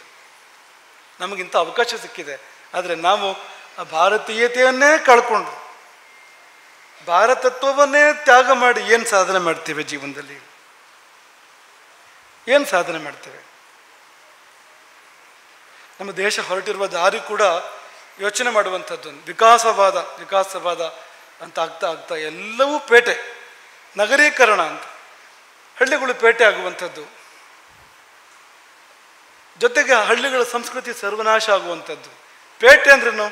ಪೇಟೆ ಅಂದರೆ ಪಶ್ಚಿಮ ಅಂತಲೇ ಅರ್ಥ ಅದಕ್ಕೆ. ಪೇಟೆ ಅಂದರೆ ಅದಕ್ಕೆ ಯುರೋಪ್ ಅಂತಲೇ ಅರ್ಥ, ಅದಕ್ಕೆ ಅಮೇರಿಕ ಅಂತಲೇ ಅರ್ಥ. ಅಲ್ಲಿ ಬಂದಿದೆ, ಅದರ ಆವಾಹನೆ ಆಗಿದೆ. ಅಲ್ಲಿ ಪೇಟೆಗಳಲ್ಲಿ ಮುಖ್ಯ ಲಕ್ಷಣ ಏನು ಅಂದರೆ ಅಲ್ಲಿ ಅಮೇರಿಕದ, ಇಂಗ್ಲೆಂಡಿನ ಆವಾಹನೆ ಆಗಿದೆ. ಅಲ್ಲಿ ಆ ಸಂಸ್ಕೃತಿ ಅಥವಾ ವಿಕೃತಿ ಅದರ ಆವಾಹನೆ ಆಗಿದೆ ಅಲ್ಲಿ. ಅದು ಕ್ಯಾನ್ಸರ್ ಹಬ್ಬಿದಂತೆ ಹಬ್ಬುತ್ತಾ ಇದೆ, ಅರ್ಬುದ ರೋಗ ಹಬ್ಬಿದಂತೆ ಹಬ್ಬುತ್ತಾ ಇದೆ ಅಂತ ದೇಶದಾದ್ಯಂತ ಅಂತ. ಇಂಥ ಒಂದು ವಿಕಟ ಪರಿಸ್ಥಿತಿ ನಾವಿರ್ತಕ್ಕಂಥದ್ದು. ಹಾಗಾಗಿ ಯಾರಾದರೂ ಒಬ್ಬರು ಶಂಖನಾದ ಮಾಡಬೇಕು ಅಂತ, ಎಲ್ಲೋ ಒಂದು ಕಡೆಯಿಂದ ಪ್ರಾರಂಭ ಆಗಬೇಕಿದು. ಆದರೆ ಆ ಸಿದ್ಧಾಂತ ಬೇಡ, ಶಿವಾಜಿ ಹುಟ್ಟಲೇಬೇಕು ಅದರ ಪಕ್ಕದ ಮನೆಯಲ್ಲಿ. ದೇಶಕ್ಕೆ ಶಿವಾಜಿ ಅಗತ್ಯ ಇದೆ, ಶಿವಾಜಿ ಖಂಡಿತ ಹುಟ್ಟಲೇಬೇಕು, ಆದರೆ ನಮ್ಮ ಮನೇಲಲ್ಲ. ಯಾಕೆಂದರೆ ಶಿವಾಜಿ ಹುಟ್ಟಿದ ಮನೆ ಕಷ್ಟಪಡಬೇಕಾದಿತ್ತು. ಹಾಗೆ ಪಕ್ಕದ ಮನೆ ಶಿವಾಜಿ ಹುಟ್ಟಿ ಅವ್ರಿಗೆ ಕಷ್ಟಪಟ್ಟು ಶಿವಾಜಿ ಸಂಪೂರ್ಣ ಲಾಭ ನಮಗೆ ಸಿಗಬೇಕು. ಇದ್ಯಾವ ನ್ಯಾಯ? ನಾವೇ ಪ್ರಾರಂಭ ಮಾಡಬೇಕು. ಹಾಗಾಗಿ ಸ್ವಭಾಷಾ ಚಾತುರ್ಮಾಸ್ಯ ಅನ್ನುವಂಥ ಒಂದು ಶೀರ್ಷಿಕೆ ಅಡಿಯಲ್ಲಿ ನಾವು ಇದನ್ನು ಆರಂಭ ಮಾಡಿದ್ವು. ನಮಗೆ ನಮ್ಮ ಬಗ್ಗೆ ಪ್ರಶ್ನೆ ಹುಟ್ಟಿ ಇದು ಪ್ರಾರಂಭ ಆಗಿರುವಂಥದ್ದು. ಮಾತಾಡ್ತಾ ನಮ್ಮ ಮಾತಿನಲ್ಲಿಯೇ ಆಂಗ್ಲ ಪದಗಳು ಬಳಕೆ ಆಗ್ತಾ ಇದೆ, ಹೆಚ್ಚಾಗ್ತಾ ಇದೆ ಬಳಕೆ ಅಂತ ನಮ್ಗೆ ಅನಿಸಿದಾಗ ಪ್ರಾಮಾಣಿಕವಾಗಿ ಹೇಳ್ಕೊಳ್ಳೋಂಥದ್ದು ನಾವು ನಿಮ್ಮ ಮುಂದೆ. ಇದು ಒಂದು ವೇಳೆ ಗುರುಪೀಠದ ಸ್ಥಿತಿಯೇ ಇದಾದರೆ ಉಳಿದವ್ರ ಕಥೆ ಏನು ಅಂತ ಅನಿಸಿದಾಗ ನಾವು ಇದನ್ನು ಬಿಡೋಕ್ಕೆ ಪ್ರಾರಂಭ ಮಾಡಿ ಕೆಲವಾರು ತಿಂಗಳು ಪ್ರಯತ್ನಪಟ್ಟು ಆಗಬಹುದು ಇದು ಅಂತ ಅನಿಸಿದಾಗ ಅದನ್ನು ಶಿಷ್ಯರಿಗೆ ಹೇಳೋದಕ್ಕೆ, ಭಕ್ತರಿಗೆ ಹೇಳೋದಕ್ಕೆ ಮಾಧ್ಯಮವಾಗಿ ಈ ಚಾತುರ್ಮಾಸ್ಯವನ್ನು ಬಳಸಿರುವಂಥದ್ದು. ಹಾಗಾಗಿ ನೀವು ಹೆಚ್ಚು ಮಾತೃಭಾಷೆಯಲ್ಲಿ ಮಾತನಾಡಿ, ಎಲ್ಲಿ ಅನಿವಾರ್ಯವೋ ಅಲ್ಲಿ ಬೇರೆ ಭಾಷೆಯಲ್ಲಿ ಮಾತಾಡಿ. ಇನ್ನೊಂದು ಭಾಷೆ, ಇನ್ನೊಬ್ಬರು ಪರಕೀಯ ಭಾಷೆಯನ್ನು ಮಾತಾಡಬೇಕಾದ್ರೆ ಪ್ರಮೇಯ ಬರಬೇಕು ನಮಗೆ ಅಂತ. ಅಂಥ ಪರಿಸ್ಥಿತಿ ಬಂದಾಗ ನಾವು ಪರಕೀಯ ಭಾಷೆ ಮಾತಾಡ್ತೇವೆ. ಶೋಕಿಗಾಗಿ ಅಲ್ಲ, ಮೇಲ್ಮೆ. ಈಗ ಕನ್ನಡ ಮಾತಾಡ್ತಾ ಮಧ್ಯೆ ಒಂದು 10 ಆಂಗ್ಲ ಪದ ಬಗಾಯಿಸಿದರೆ ಏನೋ ಒಂದು 2 ಕೋಡ್ ಮೂಡಿದಾಗ ಅವನಿಗೆ ಅಂತ, 2 ವಾಕ್ಯ ಮಧ್ಯೆ ಇಂಗ್ಲೀಷಲ್ಲಿ ಮಾತಾಡಿದರೆ ಏನೋ ಒಂದು ದೊಡ್ಡ ಜನ ಅವನಷ್ಟಕ್ಕೆ ಒಂದು ಕಿರೀಟ ಬಂದಾಗ ಒಂಥರ ಮೇಲೆ ಅಂತ. ಅಂದರೆ ನಿಮಗೆ ನಿಮ್ಮ ಭಾಷೆ ಬಗ್ಗೆ ಏನು ಭಾವನೆ ಇದೆ? ತುಚ್ಛ ಅಂತಲ್ವ ಭಾವನೆ ಇರೋದು, ಕೀಳರಿಮೆ ಇದೆ ನಿಮಗೆ ಅಂತ. ನಿಮ್ಮ ಭಾಷೆ ಬಗ್ಗೆ ನಿಮಗೆ ಗೌರವ ಇಲ್ಲ ಅಂತ, ಹೆಮ್ಮೆ ಇಲ್ಲ ನಿಮಗೆ ಅಂತ, ಅದೇ ಅರ್ಥ ಅದಕ್ಕೆ ಅಂತ. ಈ ಶೈಲಿ ನೀವು ಗಮನಿಸಿದಿರಿ ನೀವು ಅಂತ. ಏನೋ ಒಂದು ಮುಖಭಾವ ಬೇರೆ ಆಗ್ತದೆ ಅವರು ನೋಡಿಬೇಕಾದ್ರೆ. ಮಧ್ಯದಲ್ಲಿ ಆಂಗ್ಲ ಶಬ್ದಗಳನ್ನು ಬಳಸುವಾಗ, ಆಂಗ್ಲ ವಾಕ್ಯಗಳನ್ನು ಬಳಸುವಾಗ ಒಂದು ಮುಖಭಾವ ಬೇರೆ ಆಗ್ತದೆ. ಅದೇನು ನಾನು ಮಾತಾಡಿದೆ ಅದನ್ನ ಅಂತ ಅರ್ಥ ಅದಕ್ಕೆ ಬೇರೆ. ಏನು ಕಡಿದೆ ನೀನು ಮಾತಾಡಿ, ಏನು ಸಾಧನೆ ಮಾಡಿದೆ? ನಿನ್ನ ತಾಯಿಯನ್ನೇ ಬಿಟ್ಟುಕೊಟ್ಟು ಅಂತ, ಸ್ವಂತಿಕೆಯನ್ನೇ ಬಿಟ್ಟುಕೊಟ್ಟು ಮಾಡಿದ ಸಾಧನೆ ಆದರೂ ಏನು ಅಂತ. ಹಾಗಾಗಿ ಪ್ರಮೇಯ ಬಂದಾಗ ಬೇರೆ ಭಾಷೆ ಮಾತಾಡುವಂಥ ಇಷ್ಟೇ ವ್ರತ, ಬೇರೆ ಏನೂ ಇಲ್ಲ. ಬೇರೆ ಭಾಷೆ ಮಾತಾಡಬೇಡಿ ಅಂತಲ್ಲ, ಪ್ರಮೇಯ ಬಂದಾಗ ಬೇರೆ ಭಾಷೆ ಮಾತಾಡಿ. ಪ್ರಮೇಯ ಬರಲಿಲ್ಲ ಅಂದರೆ ನಿಮ್ಮ ಭಾಷೆ ಮಾತಾಡಿ, ಸಹಜವಾಗಿ ನಿಮ್ಮ ಭಾಷೆ ಮಾತಾಡಿ. ಇದು ಒಂದನೇದು. ಎರಡನೇದು, ನಮ್ಮ ಭಾಷೆ ಮಾತನಾಡುವಾಗ ನಮ್ಮ ಭಾಷೆಯನ್ನೇ ಮಾತಾಡಬೇಕು. ಮಧ್ಯೆ ಆಂಗ್ಲ ಪದಗಳು ಬರಬಾರ್ದು, ನಿಧಾನಕ್ಕೆ ಉರ್ದು ಪದಗಳು ಬರಬಾರ್ದು. ಅದಕ್ಕೆ ಮುಂದಿನ ಹೆಜ್ಜೆ ಅದು. ಎರಡನೇ ಹೆಜ್ಜೆ ಅದು. ಒಂದನೇ ಹೆಜ್ಜೆಯಲ್ಲಿ ಆಂಗ್ಲ ಪದಗಳನ್ನು ನಾವು ಮೊದಲು ಹೊರಗಿಟ್ಟು ಮಾತಾಡೋದನ್ನು ಅಭ್ಯಾಸ ಮಾಡಬೇಕು. 10ರಲ್ಲಿ 8 ಪದಗಳು ಲಭ್ಯವೇ, ಕನ್ನಡದಲ್ಲಿ ಸಿಗ್ತವೆ ನಿಮಗೆ. ಹೊಸ ಅನ್ವೇಷಣೆಗಳಿಗೆ ಪದಗಳನ್ನು ನಾವು ಹುಡುಕಬೇಕಾದಿತ್ತು. ಅದಕ್ಕೆ ನಮ್ಮ ವಿಷ್ಣು ಭಟ್ರು, ವಿಶ್ವೇಶ್ವರ ತಂಡ ಇದೆ, ಒಂದು ವಿದ್ವಾಂಸರ ತಂಡ ಇದೆ, ನಮ್ಮ ಶಂಭು ಭಟ್ರು ಇದ್ದಾರೆ ಇಲ್ಲೇ, ಅವರೆಲ್ಲ ಕೆಲಸ ಮಾಡ್ತಾರೆ. ಅದಕ್ಕೆ ನಿಮಗೆ ಒದಗಿಸಿಕೊಡ್ತಾರೆ. ನಿಮಗೆ ಶಬ್ದ ಸಿಗದೇ ಇದ್ದರೆ, ಇದಕ್ಕೆ ಕನ್ನಡ ಶಬ್ದ ಬೇಕು ಇಲ್ಲ ಅಂತ ಆ ಸಂದರ್ಭ ಬಂದರೆ ನೀವು ನಮ್ಮನ್ನು ಸಂಪರ್ಕ ಮಾಡಿ, ಅಥವಾ ವಿಷ್ಣು ಭಟ್ರನ್ನು ಸಂಪರ್ಕ ಮಾಡಿ, ಇಲ್ಲಿ ವ್ಯವಸ್ಥೆಯನ್ನು ಸಂಪರ್ಕ ಮಾಡಿ. ಕನ್ನಡವನ್ನು ನಿಮಗೆ ಉಚಿತವಾಗಿ ಕೊಡಲಾಗ್ತದೆ. ನಿಮ್ಮ ಅಮ್ಮನ ಭಾಷೆಯ ಶಬ್ದಗಳನ್ನು ನಿಮಗೆ ಯಾವುದೇ ಅದಕ್ಕೆ ಬಾಡಿಗೆ ಇಲ್ಲ, ಅದಕ್ಕೆ ಅಥವಾ ಅದಕ್ಕೆ ಕ್ರಯ ಇಲ್ಲ, ಅಂದರೆ ನೀವು ಹಣ ಕೊಡಬೇಕಾಗಿಲ್ಲ ಅಂತ. ಎಲ್ಲಕ್ಕೂ ಹಣ ಕೊಡಬೇಕು, ಇವತ್ತು ಕಾಲ ಹಾಗೆ ಬಂದಿದೆ. ನಿಮ್ಮ ಭಾಷೆಯ ಶಬ್ದಗಳನ್ನು ನೀವು ಕಳ್ಕೊಂಡಿದ್ದನ್ನು ನಿಮಗೆ ಉಚಿತವಾಗಿ ಕೊಡಲಾಗುವುದು, ನಿಮ್ಮ ಕೋರಿಕೆ ಮೇರೆಗೆ ಅಂತ. ನೀವು ಅಹವಾಲು ಸಲ್ಲಿಸಬೇಕು. ನೀವು ಇದಕ್ಕೊಂದು ಶಬ್ದ ಗೊತ್ತಾಗಿರಲಿಲ್ಲ ಅಂತ ಕೇಳಬೇಕು ನೀವು ಅಂತ. ಹಾಗಂತ ನೀವು ಕೇಳಿದನೂ ಕೂಡ ನಾವಿಲ್ಲಿ ಕೆಲವು ಫಲಕಗಳನ್ನು ಪ್ರದರ್ಶನ ಮಾಡ್ತಾ ಇದ್ದೇವೆ. ತನ್ಮೂಲಕ ನೀವು ತಿಳ್ಕೊಳ್ಬೋದು, ಆ ಶಬ್ದಗಳನ್ನು ನೀವು ಪಡ್ಕೊಳ್ಳೋಕ್ಕೆ ಸಾಧ್ಯ ಇದೆ ಒಂದಷ್ಟು. ಇಷ್ಟಾಗಿ ನಿಮಗೆ ಯಾವ ಶಬ್ದ ಸಿಗಲಿಲ್ವ ನೀವು ಕೂಡಲೇ ಸಂಪರ್ಕ ಮಾಡಿದರೆ ಸಹಾಯ ಆಗ್ತದೆ ವ್ಯವಸ್ಥೆಗದು ಅಂತ. ಯಾಕೆಂದರೆ ಆ ಭಾಷೆಯನ್ನು ಶ್ರೀಮಂತ ಮಾಡ್ತಕ್ಕಂಥ ಪ್ರಯತ್ನ ನಡೀತಾ ಇದೆ ಅಂತ ಈ ಚಾತುರ್ಮಾಸ್ಯದ ಅಂಗವಾಗಿ. ನೀವು ನಿಮ್ಮ ಒಂದು ಕೊಡುಗೆ ಕೊಟ್ಟಂತೆ ಆಯಿತು. ನಿಮಗೊಂದು ಇಂಥ ಶಬ್ದ ಗೊತ್ತಾಗ್ತಾ ಇಲ್ಲ ಅಂತ ಕೇಳಿದರೆ, ಸಮಾಜದಲ್ಲಿ ಈ ಶಬ್ದದ ಹಸಿವಿದೆ, ಇದು ಗೊತ್ತಾಗ್ತಾ ಇಲ್ಲ, ಇದ್ರ ಬಗ್ಗೆ ಮಾರ್ಗದರ್ಶನ ಬೇಕು ಅಂತ ಅರ್ಥ ಆದಾಗ ಅವರಿಗೆ ಕೆಲಸ ಮಾಡಲಿಕ್ಕೆ ಸಹಾಯ ಆಗ್ತದೆ. ಹಾಗಾಗಿ ಹಾಗೆ ಮಾಡಿ ಎಂಬುದಾಗಿ ಹೇಳ್ತಾ, ನಮ್ಮ ದೇಶದ ಬಗ್ಗೆ ನಮಗೆ ಅಭಿಮಾನ ಬೇಕು, ನಮ್ಮ ಭಾಷೆ ಬಗ್ಗೆ ನಮಗೆ ಪ್ರೀತಿ ಬೇಕು, ನಮ್ಮ ಉಡುಗೆ ತೊಡುಗೆಗಳ ಬಗ್ಗೆ ನಮಗೆ ಆ ಭಾವ ಬೇಕು, ನಮಗೆ ಆದರದ ಭಾವ ಬೇಕು, ನಮಗೆ ಇದೆಲ್ಲ ಬೇಕು. ನಮ್ಮ ಲೇಚ್ಛಿತವೈ ನಾಪಭಾಷಿತವೈ ಶ್ರುತಿ ಇದು. ನಮ್ಮ ಲೇಚ್ಛಿತವೈ, ಲೇಚ್ಛ ಭಾಷೆ ಮಾತಾಡಬೇಡ ಅಂತ.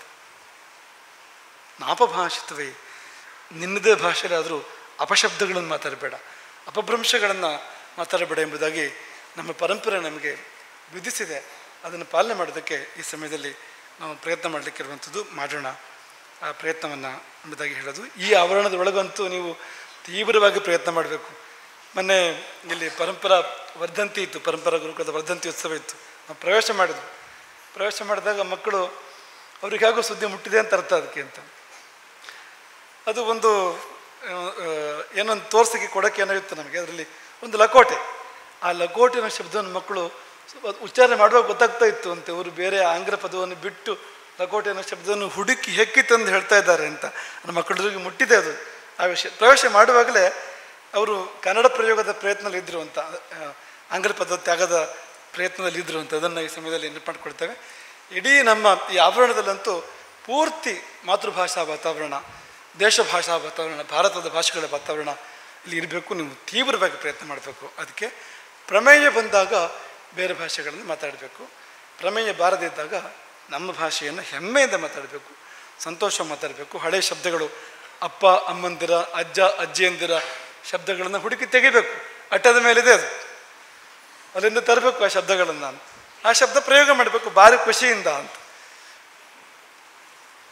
ಎಲ್ಲೋ ಪಿತೃಲೋಕದಲ್ಲೋ ದೇವಲೋಕದಲ್ಲೋ ಅಥವಾ ಮತ್ತೆಲ್ಲೋ ಇರುವಂಥ ನಿಮ್ಮ ಅಜ್ಜ ಅಜ್ಜಿಯಂದರಿಗೂ ಸಂತೋಷ ಆಗ್ತದೆ ಆಗ ಅಂತ. ಆ ಶಬ್ದ ನಿಮ್ಮ ಬಾಯಲ್ಲಿ ಬಂತು ಅಂದರೆ ಗತಿಸಿ ಹೋಗಿದ್ದರೂ ಕೂಡ ಅವರಿಗೆ ತುಂಬ ಸಂತೋಷ ಆಗ್ತದೆ, ಇದ್ದರಂತೂ ಕೇಳೋದೇ ಬೇಡ ಅಂತ. ಹಾಗಾಗಿ ಅಂಥ ಪ್ರಯತ್ನ ನಡೀಲಿ. ಈ ಅಪ್ಪ ಅಮ್ಮಂದಿರು, ನಮ್ಮ ಬಳಿ ಬರೋ ಅಪ್ಪ ಅಮ್ಮಂದಿರು ಕೆಲವರು ಅವ್ರು ನಮ್ಮಲ್ಲಿ ಕನ್ನಡ ಮಾತಾಡ್ತಾ ಇರ್ತಾರೆ, ಅಲ್ಲೇ ಅವ್ರ ಮಕ್ಕಳಿಗೇನೋ ಹೇಳಬೇಕಾದ್ರೆ ಆಂಗ್ಲ ಪ್ರಯೋಗ ಮಾಡ್ತಾ ಇರ್ತಾರೆ. ಮಾಡಬೇಡಿ ಅದನ್ನು, ಮಾತೃಭಾಷೆಯಲ್ಲಿ ಮಾತಾಡಿ. ಮಾತೃಭಾಷೆಯನ್ನು ಮರೆತವರು ಮಾತೆಯನ್ನು ಮರೆತವರು ಪಿತನನ್ನು ಮರೆತವರು.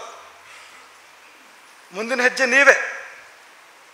ಮಾತೃಭಾಷೆ ಬರಲಿಲ್ಲ ಅಂದರೆ ಅವ್ರು ನಿಮ್ಮನ್ನು ಮರೆಯೋಕ್ಕೂ ದೂರ ಇಲ್ಲ. ಹಾಗಾಗಿ ದೇಶದ ಮೇಲೆ, ಭಾಷೆ ಮೇಲೆ ಪ್ರೀತಿ ಬೆಳೆಸಿ ಅವರಿಗೆ ಅಂತ. ನಿಮ್ಮ ಮೇಲೂ ಪ್ರೀತಿ ಉಳಿತದೆ ಅಂತ. ಆ ಪರಂಪರೆಯ ಭಾಗ ಅದು ಅಂತ, ಕರ್ತವ್ಯ ಅಂತ. ನಿಮ್ಮನ್ನೇ ಅವರು ಮರೆತು ಬಿಡಲಿ ಅಂತಿದ್ರೆ ಏನು ಬೇಕಾದ್ರೂ ಮಾಡ್ಕೊಳ್ಳಿ. ಆದರೆ ಎಲ್ಲ ಉಳಿಬೇಕು ಅಂತಾದರೆ ಎಲ್ಲವೂ ಒಟ್ಟಿಗೆ ಉಳಿಬೇಕು. ದೇಶ, ಭಾಷೆ, ಪರಂಪರೆ, ಉಡುಗೆ ತೊಡುಗೆ, ಆಚಾರ ವಿಚಾರ ಎಲ್ಲವೂ ಕೂಡ ಒಟ್ಟಿಗೆ ಉಳಿಬೇಕಾಗ್ತದೆ ಅಂತ. ಹಾಗಾಗಿ ನಾಲಿಗೆಯನ್ನು ಶುದ್ಧ ಮಾಡಿಕೊಳ್ತಕ್ಕಂಥ ಒಂದು ಪ್ರಕ್ರಿಯೆ ಅದು ಪ್ರಾರಂಭ ಆಗಲಿ ಎಂಬುದಾಗಿ ಈ ಸಮಯದಲ್ಲಿ ನೆನಪು ಮಾಡಿಕೊಳ್ತೇವೆ. ಇನ್ನು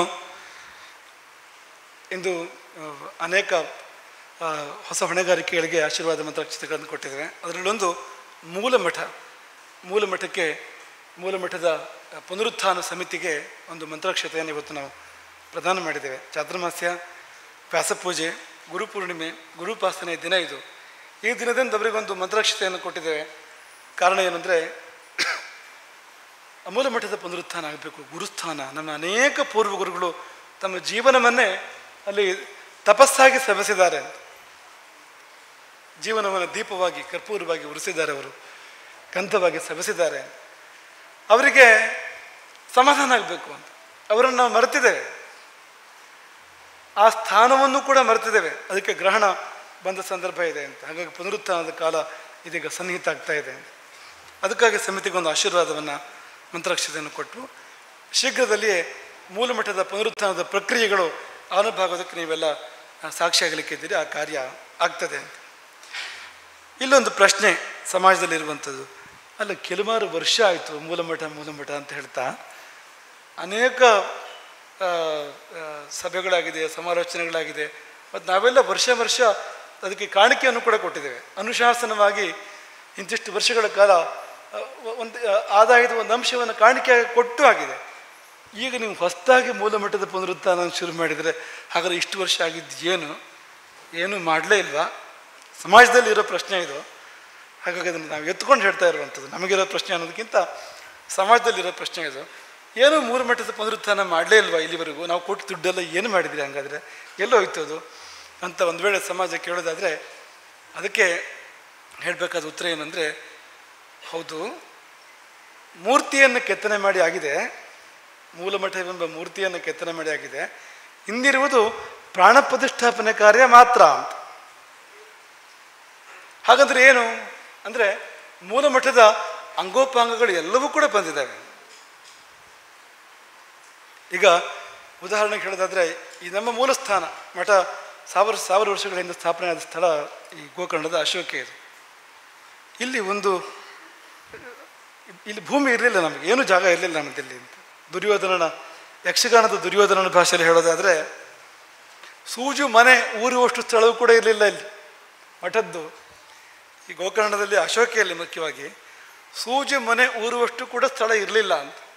ಆದರೆ ಇವತ್ತು ಸುಮಾರು 47 ಎಕರೆಗಳ ಸ್ಥಳ ಇದೆ.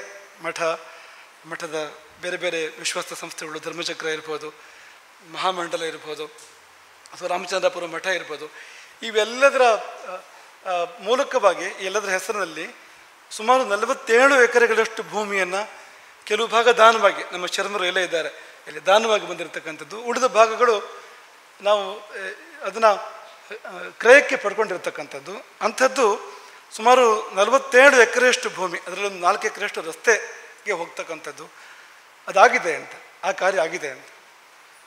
ಅದರ ಬೆಲೆ, ಆ ಭೂಮಿಯ ಬೆಲೆ ಸುಮಾರು 92.5 ಕೋಟಿಯಷ್ಟು ಮೌಲ್ಯದ ಭೂಮಿ ಅದು ಅಂತ ಇವತ್ತು ಅದು ಅಂತ. ಅಷ್ಟು ಭೂಮಿ ಇವತ್ತು ಮೂಲಮಠ ಮತ್ತು ಅದರ ಅಂಗೋಪಾಂಗಗಳಿಗೆ ಸಂದಿದೆ ಅಂತ. ಮೊದಲನೇದಾಗ ಅದು ಅಂತ. ಕಟ್ಟಡಗಳು ಕೂಡ ಆಗಿದ್ದಾವೆ.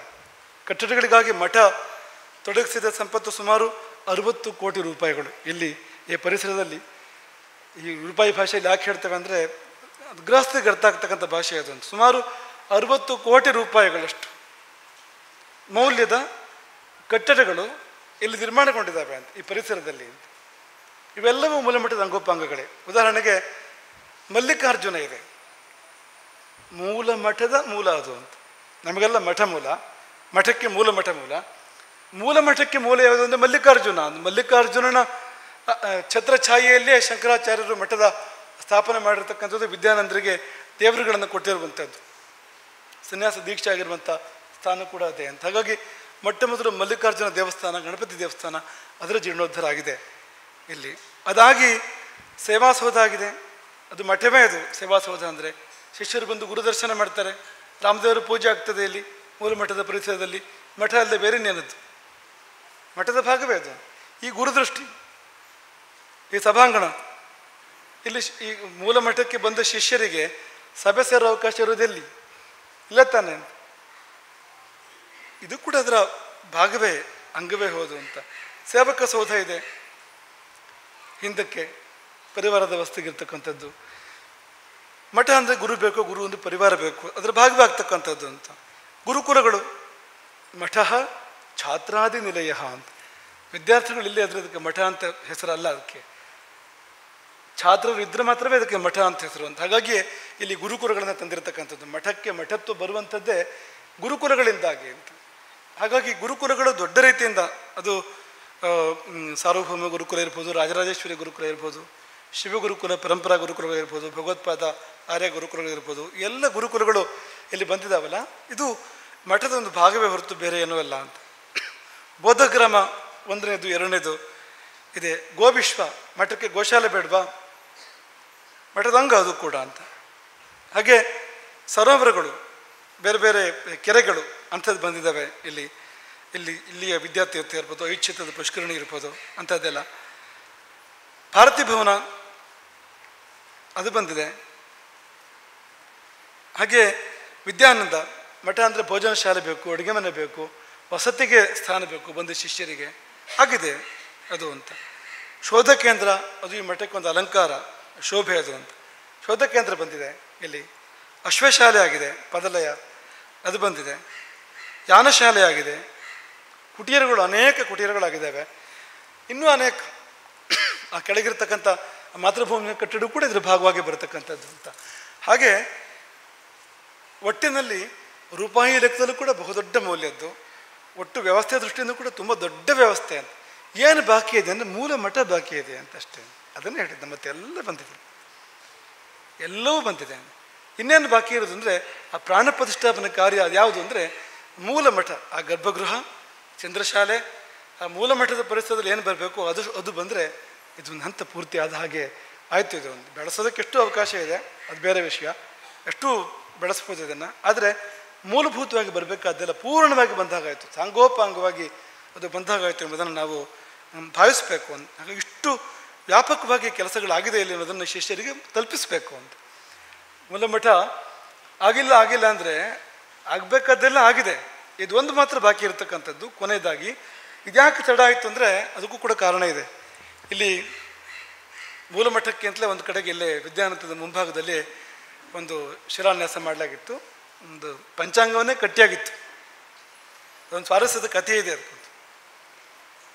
ಮೂಲ ಮಠದ ಸ್ಥಳ ಬೇರೆ ಇದೆ, ಅದು ಇಲ್ಲಿ ಮಾಡೋದಕ್ಕೆ ವ್ಯವಸ್ಥೆ ಮಾಡ್ಕೊಂಡಾಗಿತ್ತು. ಯಾಕೆಂದರೆ ಆ ಸ್ಥಳ ನಮಗೆ ಒದಗಿ ಬರಲೇ ಇಲ್ಲ. ಎಷ್ಟು ಪ್ರಯತ್ನ ಮಾಡಿದರೂ ಕೂಡ ಆ ಸ್ಥಳವನ್ನು ಪಡ್ಕೊಳ್ಳೋದಕ್ಕೆ ಆ ಸಮಯದಲ್ಲಿ ಸಾಧ್ಯ ಆಗಲಿಲ್ಲ. ಕೊನೆಗೆ ಇನ್ನೇನು ಮಾಡೋದು, ಇರೋ ಜಾಗದಲ್ಲೇ ಮಠ ಕಟ್ಟೋದು ಅನ್ನೋ ಕಾರಣ, ಮೂಲ ಮಠ ಕಟ್ಟೋದು ಅನ್ನೋ ಕಾರಣಕ್ಕೆ ವಿದ್ಯಾನಂತದ ಮುಂಭಾಗದಲ್ಲಿ ಒಂದು ಕಡೆಗೆ ಬೋಧಗ್ರಾಮದ ಕೆಳಗೆ ಮೂಲ ಮಠಕ್ಕೆ ಪಂಚಾಂಗವನ್ನು ಹಾಕಿ ಆಯಿತು. ಆದರೆ ಈ ವಿಘ್ನ ಸಂತೋಷಗಳು ಉಪಕಾರ ಮಾಡಿಬಿಟ್ರು ನಮಗೆ ಆ ಸಮಯದಲ್ಲಿ. ಒಂದು ಸಣ್ಣ ಪ್ರಕರಣವನ್ನು ನ್ಯಾಯಾಲಯದಲ್ಲಿ ಒಂದು ಮೊಕದ್ದಮೆಯನ್ನು ಅವರು ಹೂಡಿ ಆ ಸ್ಥಳ ಉಪಯೋಗಕ್ಕೆ ಬರ್ದಿರೋ ಹಾಗೆ ಮಾಡಿದರು. ಒಂದು ಸ್ವಲ್ಪ ಕಾಲ ಅಲ್ಲಿ ಏನು ಮಾಡೋಕ್ಕೆ ಸಾಧ್ಯ ಆಗದಿರೋ ಹಾಗಾಯಿತು. ಯಾಕೆಂದರೆ ಆ ಸ್ಥಳ ನ್ಯಾಯಾಲಯಕ್ಕೆ ಹೋಯಿತು, ಒಂದು ವಿವಾದ ಆಯಿತು ಚಿಕ್ಕದಂತೂ ಅಲ್ಲಿ ಅಂತ. ಆ ವಿವಾದ ಮುಗಿಯೋ ಹೊತ್ತಿಗೆ ಮೂಲ ಮಠದ ಸ್ಥಳವೇ ಸಿಕ್ತು ನಮಗೆ.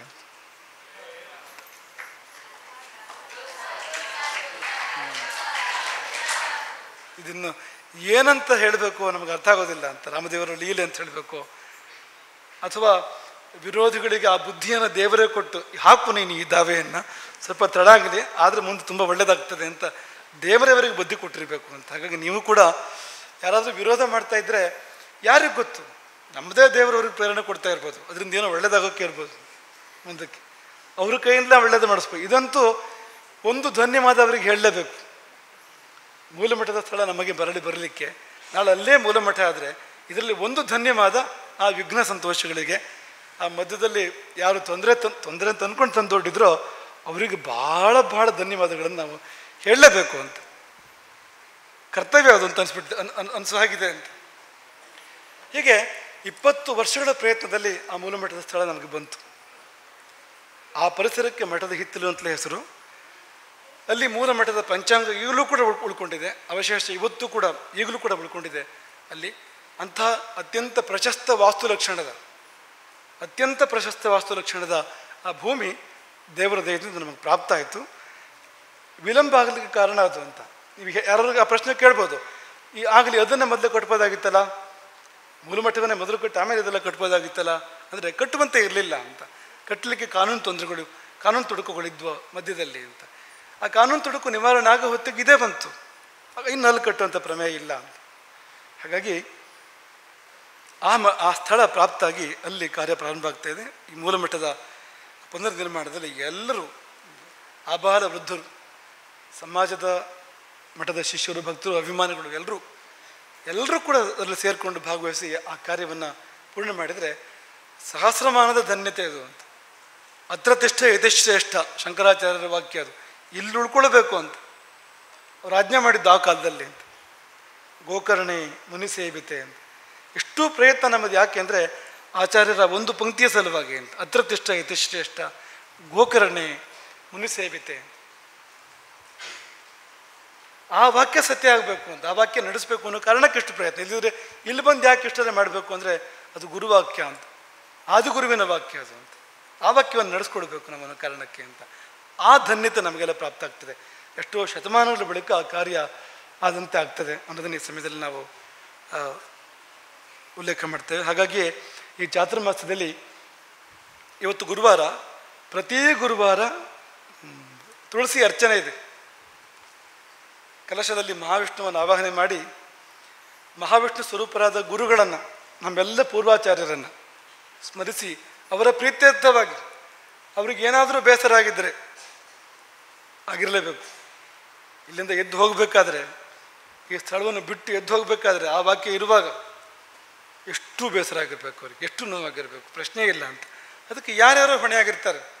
ಅವ್ರಲ್ಲಿ ಯಾರು ನಮ್ಮ ಪೂರ್ವಜರು ಗೊತ್ತಿಲ್ಲ, ನಾವು ಎಲ್ಲಿಂದ ಯಾವ ಪರಂಪರೆಯಲ್ಲಿ ಬಂದವರು ಉಳಿದವರು ಶಿಷ್ಯರಿಗೆ ಹೇಳ್ತಾ ಇರ್ತಕ್ಕಂಥದ್ದು ಗೊತ್ತಿಲ್ಲ.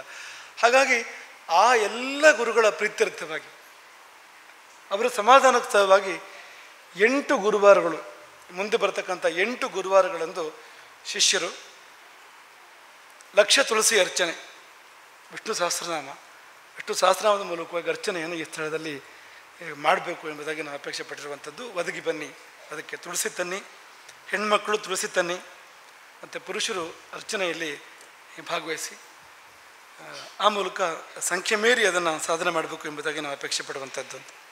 ಕೊನೆಯದಾಗಿ ಇಂದು ಮಹಾಮಂಡಲಕ್ಕೂ ನಾವು ಆಶೀರ್ವಾದವನ್ನು ಕೊಟ್ಟಿದ್ದೇವೆ. ನೂತನ ಮಹಾಮಂಡಲದ ನೇಮಕ ಆಗಿದೆ.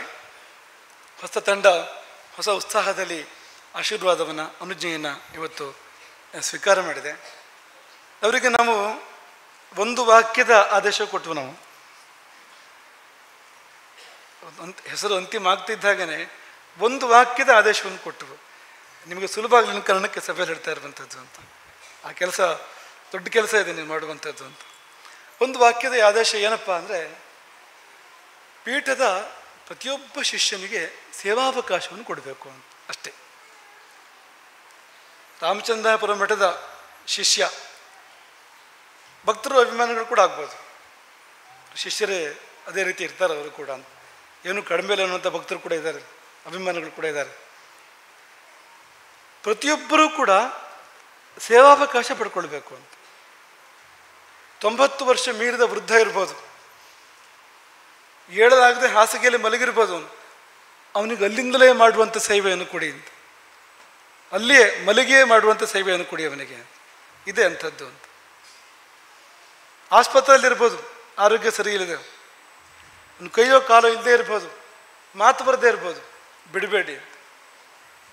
ಸಮಾಜದ ಪ್ರತಿಯೊಬ್ಬ ಶಿಷ್ಯನನ್ನು ಹುಡುಕಿ ಹುಡುಕಿ ಹುಡುಕಿ ಅವನು ಗುರು ಸೇವೆಯನ್ನು ಚಿಕ್ಕದನ್ನವರು ಮಾಡಬೇಕು. ಅವನು ದೊಡ್ಡದಿಂದ ಚಿಕ್ಕದವರೆಗೆ ತುಂಬ ಕಾರ್ಯಗಳಿದೆ. ಇದೇ ವಿಷ್ಣುಗುಪ್ತ ವಿಶ್ವವಿದ್ಯಾಪೀಠದ ಪರಿಸರದಲ್ಲಿ ಸಾವಿರಾರು ಕಾರ್ಯಗಳನ್ನು ಪಟ್ಟಿ ಮಾಡ್ಬೋದು, ಮಾಡಲಿಕ್ಕಿರುವಂಥದ್ದು ದೊಡ್ಡದು ಚಿಕ್ಕದು ಮಾಡ್ತಾ ಇದ್ದೇವೆ. ಕೂತ್ಕೊಂಡು ಪಟ್ಟಿ ಮಾಡೋ ಕೆಲಸ ನಡೀತಾ ಇದೆ.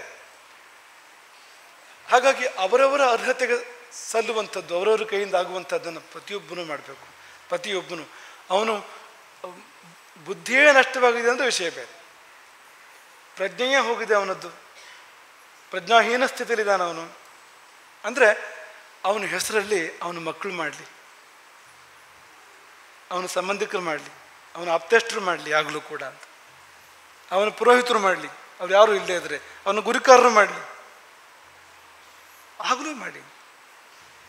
ಅಂತೂ ಸಮಾಜದ ಪ್ರತಿಯೊಬ್ಬ ಶಿಷ್ಯ ಒಂದೇ ಒಂದು ತಲೆ ಬಿಡದೆ ಪ್ರತಿಯೊಬ್ಬ ಶಿಷ್ಯ ಚಿಕ್ಕದಾದರೂ ದೊಡ್ಡದಾದರೂ ಸೇವೆಯಲ್ಲಿ ಭಾಗವಹಿಸಬೇಕು, ಸೇವಾವಕಾಶವನ್ನು ಒದಗಿಸಿಕೊಡಬೇಕು, ಕೊಡಲೇಬೇಕು ಎನ್ನುವಂಥ ಒಂದು ಅಪೇಕ್ಷೆ ನಮ್ಮದು. ಅದಕ್ಕಾಗಿ ಅವರು ಪ್ರಯತ್ನ ಮಾಡ್ತಾರೆ, ಆ ತಂಡ ಪ್ರಯತ್ನ ಮಾಡ್ತದೆ. ಸಮಾಜ ಅದಕ್ಕೆ ಒದಗಿ ಬರಬೇಕು, ಅವರು ತಮ್ಮ ಕರ್ತವ್ಯ ಅರ್ಥ ಮಾಡಿಕೊಡ್ಬೇಕು.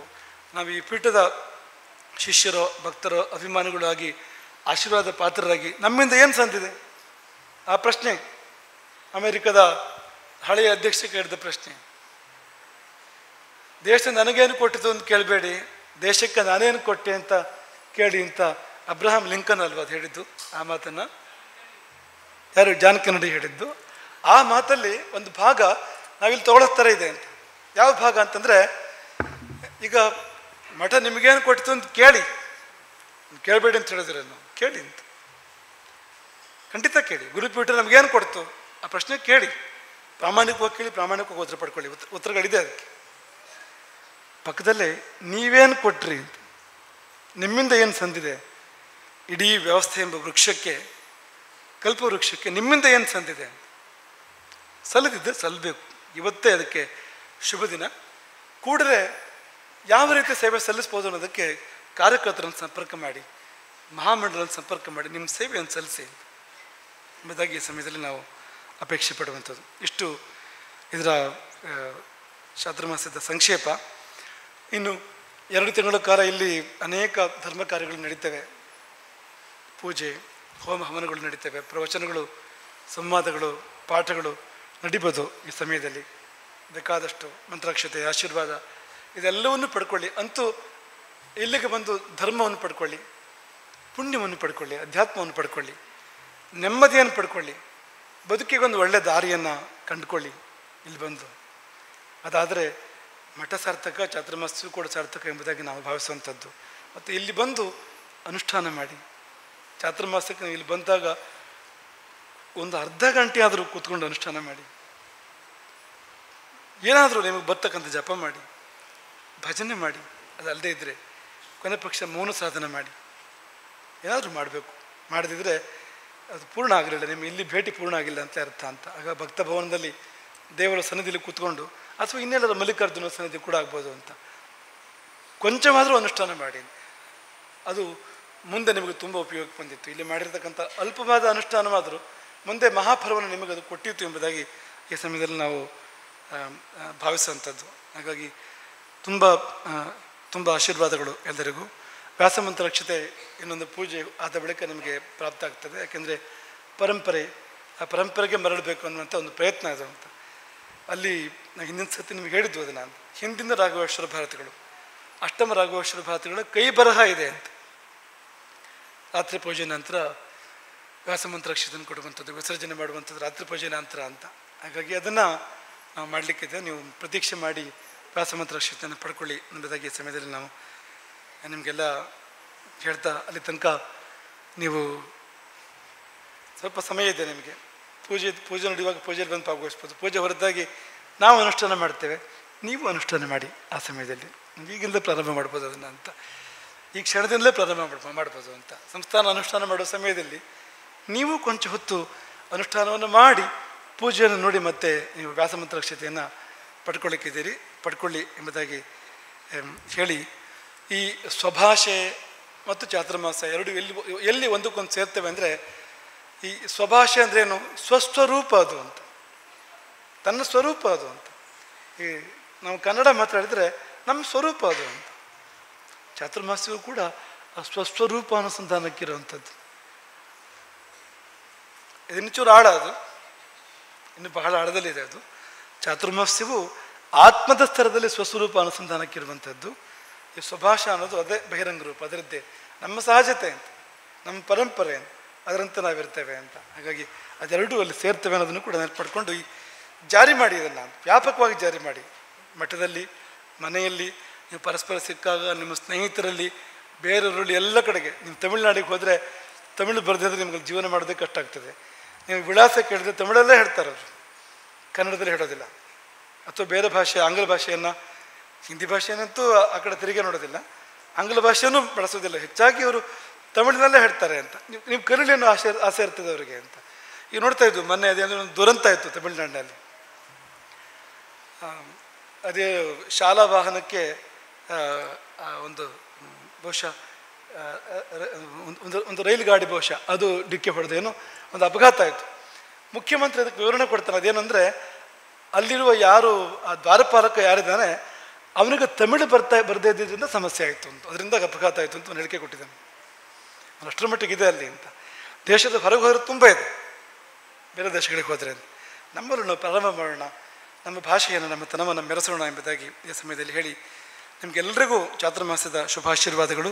ನಿಮಗೆಲ್ಲ ಒಳಮುಳುಗುವ ಸದವಕಾಶವನ್ನು ಭಾಗ್ಯವನ್ನು ಗುರುವೃಂದ ನಿಮಗೆ ಅನುಗ್ರಹ ಮಾಡಲಿ. ಅಂತರಂಗದ ನೆಮ್ಮದಿಯನ್ನು ನಿಮ್ಮ ಜೀವನದಲ್ಲಿ ಕಿಂಚಿತ್ತಾದರೂ ಕೂಡ ಕಾಣುವಂಥ ಸುಯೋಗವನ್ನು ಭಗವಂತ ನಿಮಗೆ ಅನುಗ್ರಹ ಮಾಡಲಿ. ಬಹಿರ್ಮುಖವಾಗಿ ತುಂಬ ಯಾತ್ರೆ ಮಾಡಿದ್ದೇವೆ, ಕಿಂಚಿತ್ತಾದರೂ ಅಂತರ್ಯಾತ್ರೆ ಆ ಕಡೆಗೆ ತಿರುಗಿಸುವ ಕೃಪೆ ಭಗವಂತನ ಕಡೆಯಿಂದ ನಿಮಗೆಲ್ಲ ಆಗಲಿ. ಮತ್ತು ನೀವೆಲ್ಲ ತನ್ನದೊಂದಿಗೆ ಬಾಳುವಂಥ ಸುಯೋಗವನ್ನು ಪಡ್ಕೊಳ್ಳುವರಾಗಿ ಎಂಬುದಾಗಿ ಹೇಳಿ ಎಲ್ಲರನ್ನೂ ಅತಿಶಯವಾದ ವಾತ್ಸಲ್ಯದಿಂದ ಆಶೀರ್ವದಿಸ್ತೇವೆ. ನಿಮಗೆಲ್ಲರಿಗೂ ಒಳಿತಾಗಲಿ ಅಂತ ತಪ್ಪಣೆ ಆಗ್ತದೆ. ಹರೇ ರಾಮ. ಗೋಕರ್ಣ ಮಂಡಲಾಧೀಶ್ವರ ಶ್ರೀಮದ್ ಜಗದ್ಗುರು ಶಂಕರಾಚಾರ್ಯ ಶ್ರೀ ಶ್ರೀ ರಾಘವೇಶ್ವರ ಭಾರತೀ ಸ್ವಾಮಿ ಮಹಾರಾಜ ಕೀ.